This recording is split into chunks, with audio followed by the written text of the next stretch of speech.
Hi friends, ಎಲ್ರಿಗೂ ನಮಸ್ತೆ. Welcome back to Deepika lifestyle and blogs. ಎಲ್ಲರೂ ಹೇಗಿದ್ದೀರಾ? ನಾನು ಚೆನ್ನಾಗಿದ್ದೀನಿ. ಐ ಹೋಪ್ ನೀವೆಲ್ಲರೂ ಚೆನ್ನಾಗಿದ್ದೀರಾ ಅಂತ ಅಂದ್ಕೊಂಡಿದ್ದೀನಿ. ಪ್ಲೀಸ್ ಫ್ರೆಂಡ್ಸ್, ಈ ವಿಡಿಯೋನ ಫಸ್ಟಿಂದ ಕೊನೆವರೆಗೂ ಸ್ಕಿಪ್ ಮಾಡದೆ ನೋಡಿ. ನಿಮಗಿಷ್ಟ ಆದರೆ ಲೈಕ್ ಕೊಡೋದನ್ನು ಖಂಡಿತ ಮರಿಬೇಡಿ. ಮತ್ತು ಓಂ ಶನೇಶ್ವರಾಯ ನಮಃ ಅಂತ ಒಂದು ಕಮೆಂಟ್ ಮಾಡಿ. ಓಕೆ, ನಾನಿವಾಗ ತಿಳಿಸ್ಕೊಡ್ತಾ ಇದ್ದೀನಿ ನಿಮಗೆ ಕುಂಭರಾಶಿ ಭವಿಷ್ಯವನ್ನು, ಅಂದರೆ ಸೆಪ್ಟೆಂಬರ್ ರಾಶಿ ಭವಿಷ್ಯವನ್ನು ತಿಳಿಸ್ಕೊಡ್ತಾ ಇದ್ದೀನಿ. ಎಲ್ಲೂ ಸ್ಕಿಪ್ ಮಾಡದೆ ಪೂರ್ತಿಯಾಗಿ ನೋಡಿ.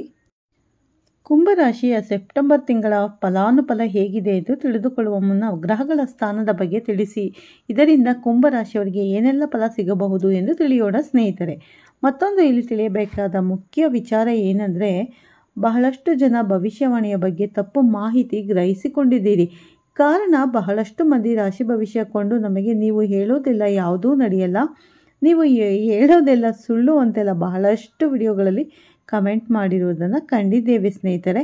ನಿಮಗೆ ಈ ವಿಡಿಯೋ ಮೂಲಕ ತಿಳಿಯಪಡಿಸುವುದು, ರಾಶಿ ಭವಿಷ್ಯ ಎನ್ನುವಂಥದ್ದು ವ್ಯಾಯಾತುಕವಾದದ್ದಲ್ಲ. ಇದನ್ನು ಸಾರಾಸಗಟಾಗಿ ಹೇಳುವಂಥದ್ದು, ಅಂದರೆ ಒಂದು ರಾಶಿಗೆ ಒಳಪಟ್ಟಂತೆ ಎಲ್ಲರಿಗೂ ಹೇಳುವಂಥದ್ದಾಗಿದೆ. ಹಾಗಾಗಿ ಇದು ಕೆಲವರಿಗೆ ಪರಿಣಾಮ ಬೀರಬಹುದು, ಇನ್ನು ಕೆಲವರಿಗೆ ಪರಿಣಾಮವಾಗದೇ ಇರಬಹುದು.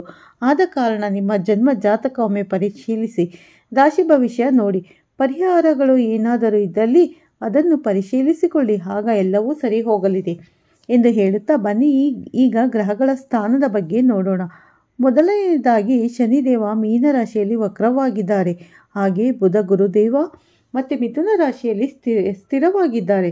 ಮತ್ತು ಇನ್ನು ಕುಂಭ ರಾಶಿಯಲ್ಲಿ ರಾಹುಗ್ರಹ, ಹಾಗೆ ಸಿಂಹ ರಾಶಿಯಲ್ಲಿ ಕೇತುಗ್ರಹ ಮತ್ತು ಶುಕ್ರದೇವ ಸಂಚಾರ ಮಾಡುತ್ತಿದ್ದಾರೆ.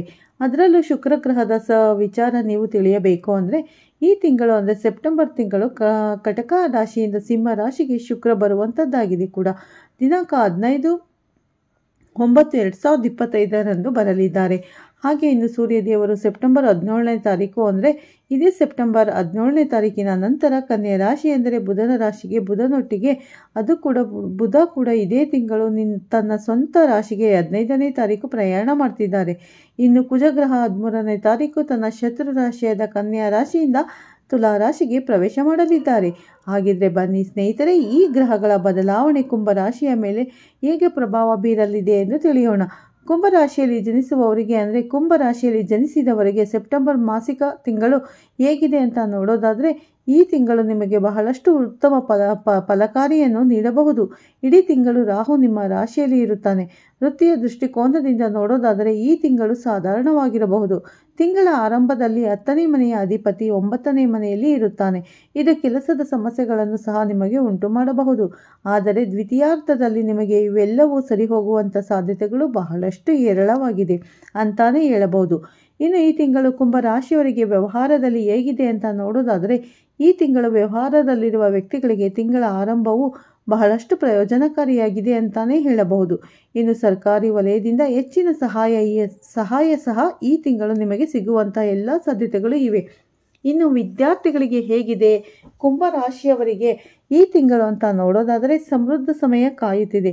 ತಿಂಗಳ ಉದ್ದಕ್ಕೂ ಬುದ್ಧಿವಂತಿಕೆಯ ಗ್ರಹವಾದ ಗುರುವು ಶಿಕ್ಷಣವನ್ನು ಪ್ರತಿನಿಧಿಸುವ 5ನೇ ಮನೆಯಲ್ಲಿ ಇರುತ್ತಾನೆ. ಹಾಗಾಗಿ ನಿಮ್ಮ ವಿದ್ಯಾಭ್ಯಾಸದಲ್ಲಿ ಬಹಳಷ್ಟು ಉತ್ತಮವಾಗಿದೆ ಅಂತಾನೆ ಹೇಳಬಹುದು. ಹಾಗೆ ನೀವು ವಿದೇಶದಲ್ಲಿ ಅಧ್ಯಯನ ಮಾಡುವ ಬಗ್ಗೆ ಯೋಚಿಸುತ್ತಿದ್ದರೆ ಕೆಲವು ಅಡೆತಡೆಗಳು ಸಹ ಇದಕ್ಕೆ ಇರಬಹುದು. ಈ ತಿಂಗಳು ನೀವು ಇದನ್ನು ಪರಿಹರಿಸಿಕೊಳ್ಳುವಂಥ ಸಾಧ್ಯತೆಗಳು ಸಹ ನಿಮಗೆ ಈ ತಿಂಗಳು ಕಾಣಿಸಲಿದೆ.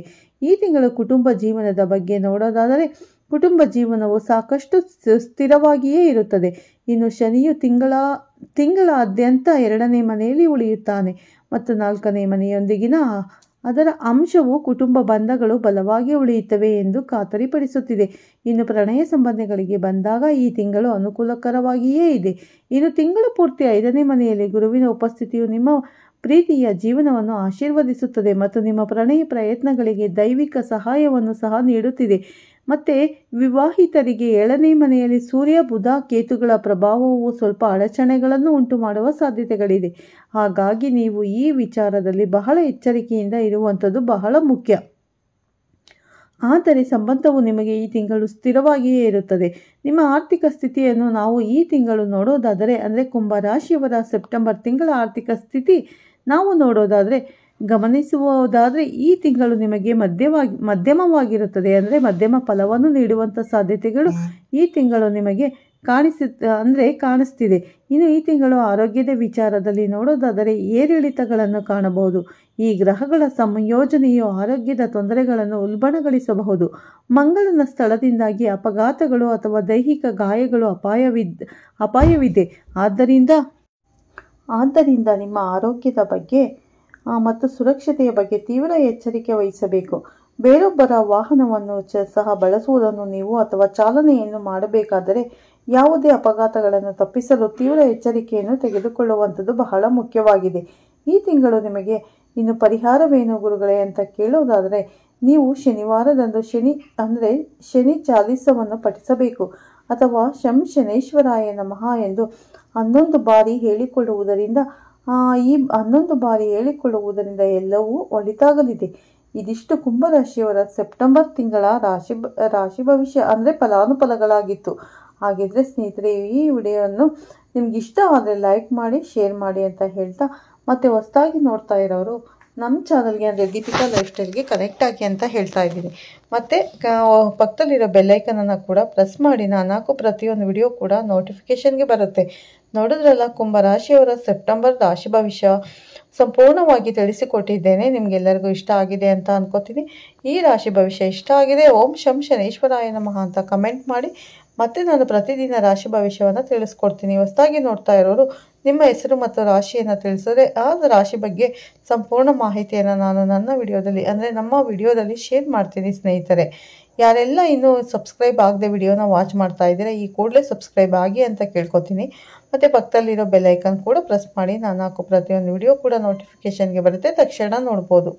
ನಾನು ಇವಾಗ ಈ ವಿಡಿಯೋನ ಇಲ್ಲಿಗೆ ಮುಗಿಸ್ತಾ ಇದ್ದೀನಿ. ಮತ್ತೆ ಸಿಗ್ತೀನಿ ಉತ್ತಮ ರಾಶಿ ಭವಿಷ್ಯದೊಂದಿಗೆ ಅಂತ ಹೇಳಿ ಈ ವಿಡಿಯೋನ ಇಲ್ಲೇ ಮುಗಿಸ್ತೀನಿ. ಯಾರೆಲ್ಲ ನನ್ನ ವಿಡಿಯೋ ನೋಡಿ ಲೈಕ್ ಮಾಡಿದ್ದೀರಾ ಎಲ್ರಿಗೂ ಥ್ಯಾಂಕ್ಸ್ ಹೇಳೋಕ್ಕೆ ಧನ್ಯವಾದಗಳನ್ನು ತಿಳಿಸೋದಕ್ಕೆ ಇಷ್ಟಪಡ್ತೀನಿ. ಸ್ನೇಹಿತರೆ, ನಿಮ್ಮೆಲ್ಲರ ಸಪೋರ್ಟು ಹೀಗೆ ಇರಲಿ ಅಂತ ಕೇಳ್ಕೊತಾ ಈ ವಿಡಿಯೋನ ಇಲ್ಲೇ ಎಂಡ್ ಮಾಡ್ತಾ ಇದ್ದೀನಿ. ಮತ್ತೆ ಸಿಗೋಣ ಉತ್ತಮ ರಾಶಿ ಭವಿಷ್ಯದೊಂದಿಗೆ ಸ್ನೇಹಿತರೆ. ಅಲ್ಲಿವರೆಗೂ ತಮ್ಮೆಲ್ಲರಿಗೂ ಧನ್ಯವಾದಗಳು.